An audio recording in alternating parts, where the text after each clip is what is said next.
How is it that a 21-mile-wide passageway has become the focal point for a global oil crisis? A global everything crisis, really. The Strait of Hormuz is a place that you've probably been hearing a lot about. Well, there's a reason for that. The Strait of Hormuz is incredibly important to not just the Middle East, but global geopolitics as a whole. In this video, I will analyze what makes the Strait of Hormuz so important, why it's so important now, and the reasons why you should care about it. Hi, this is Olivia's History Zone. Here, I analyze geopolitics, history, and just anything else that I find interesting. As a reminder, I do make mistakes, so if I get something wrong, feel free to point it out. Just make sure to keep it respectful and evidence-based. Now, on with the video. So, the Strait of Hormuz is located here, between the United Arab Emirates, Iran, and Oman. As mentioned before, it is 21 miles wide and feeds right into the Persian Gulf. It is a choke point, which is a human geography term meaning a geographical or strategic narrow passage that forces all transport through a confined area, limiting speed and maneuverability. In times of conflict, choke points can disrupt global trade and slow down military advancements. Other choke points around the world include the Suez Canal in Egypt, the Strait of Malacca around Singapore and Malaysia, and the Panama Canal. The history of the Strait of Hormuz actually has its roots in the early 16th century. In 1507, Portugal captured the strait for themselves during a voyage to India, around Africa. The Portuguese then built a customs house to collect tolls for ships passing through, with such precious commodities as pearls, silks, spices, and more.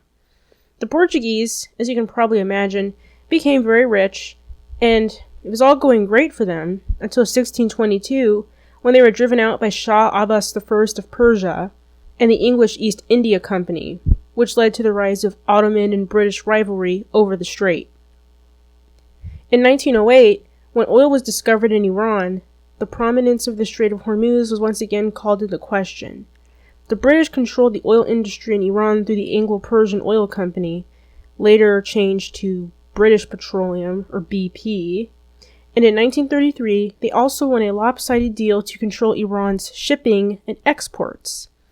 In 1951, after Prime Minister Mohammad Mossadegh nationalized the oil industry, the British sent ships to blockade the port of Abadan, which also included Iran's largest oil refinery, preventing Iranian ships from passing through the Strait of Hormuz. This incident led to the CIA and British-backed coup of Mossadegh in 1953. See more on that in my first Iran video. In 1984, oil once again played a major role in conflict over the Strait of Hormuz. During this time, Iran was in the midst of the brutal Iran-Iraq War, which had begun in 1980 after Saddam Hussein invaded Iran, fearful about a potential Shiite uprising against him, fueled by the Iranian Revolution the year before. Now, the conflict in question created the Tanker War of 1984, which was brought on after Iraq attacked Iranian oil tankers in the Strait of Hormuz, to which Iran retaliated by mining the Persian Gulf and harassing non-Iraqi tankers with armed speedboats. Despite not having diplomatic relations with Iran after the 1979 hostage crisis, the United States sent warships to escort neutral tankers through the Strait of Hormuz. 4 years later, in 1988, hostilities between Iran and the United States were reignited after Iran shelled a U.S. naval ship, the USS Samuel B. Roberts, on escort duty in the Persian Gulf at the time of the attack. In response to this, the U.S. launched Operation Praying Mantis, a military operation that either severely damaged or destroyed entirely much of Iran's naval capacity.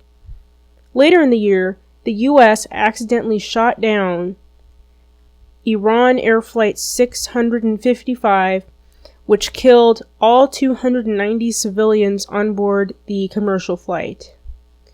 In 2008, Iran threatened to seal up the Strait of Hormuz if sanctions against it were not removed, a move that, as the United States told Iran, would amount to an act of war. In 2012, when the European Union signed off on a total embargo on all Iranian oil, Iran once again threatened to close the strait, which, again, prompted the US, Britain, and France to send aircraft carriers and warships to the region, which in turn prompted Iran to back down. So, as history has shown, standoffs over the Strait of Hormuz are far from a new phenomenon. They have been a keystone of Middle Eastern geopolitics for nearly 80 years. But, to the question on your mind, what makes the Strait of Hormuz so important? For one, the strait is the world's most important oil and gas choke point. Roughly 90% of all oil from the Middle East exits through the strait. Some 20 to 30% of all global seaborne oil, around 20 million barrels of oil every day, makes its way through the Strait of Hormuz. 20% of all liquefied natural gas, or LNG, trade, and 20% of global oil consumption pass through this small, 20-mile-long passageway. And as oil and natural gas are commodities, any slight disruption can cause prices to spike massively, regardless of whether or not the oil comes from the Middle East. And something that is often overlooked is the Strait of Hormuz's role in imports to the Middle East, particularly in foodstuffs and medical supplies. The United States, surprisingly, does not get much of its oil from the Middle East anymore. Nowadays, roughly half of all oil imports to the United States comes from Canada. Saudi Arabia, a historic exporter of oil to the United States, now only makes up around 4 to 7% of all incoming oil used. This shift began in the late 1980s, which represented the peak of oil imports from the Middle Eastern oil exporting countries. Additionally, the United States also produces a lot of its energy domestically through forms of extraction like fracking and increased benefits to explore and extract oil and gas within the boundaries of the United States in places such as Alaska, Wyoming, and Texas. The countries that do get most of their oil from the Middle East are primarily located in Southeast Asia and Africa. Thailand, for example, imports half of its oil from the United Arab Emirates, meaning that if a total blockade were to happen, Thailand and countries like it in Asia and Africa would have to implement some form of rationing similar to what the United States experienced during the 1973 oil embargo. And this has already started to become a reality in some countries. If the Strait of Hormuz continues to be trapped in limbo as to whether or not it is open, the price of everything else will go up too, not just oil and natural gas. See, basic foodstuffs like beef and produce will increase in price, largely owing to the fact that fertilizer is needed to grow and raise food. And many fertilizers use oil or petroleum products in their ingredients. So if the price of oil goes up, then the fertilizer companies will raise prices, passing on the extra oil costs to buyers, making it harder for farmers to grow large crops, which will lead to there being less food in poorer countries, and producers in developed countries passing on costs to consumers, like you. And that will affect people everywhere. As with this video, the Strait of Hormuz remains either highly restricted or closed functionally, despite an extension of the ceasefire declared by President Trump. So, what happens with the Strait of Hormuz remains to be seen, depending on how this conflict with Iran goes, which, as you have seen, changes every day.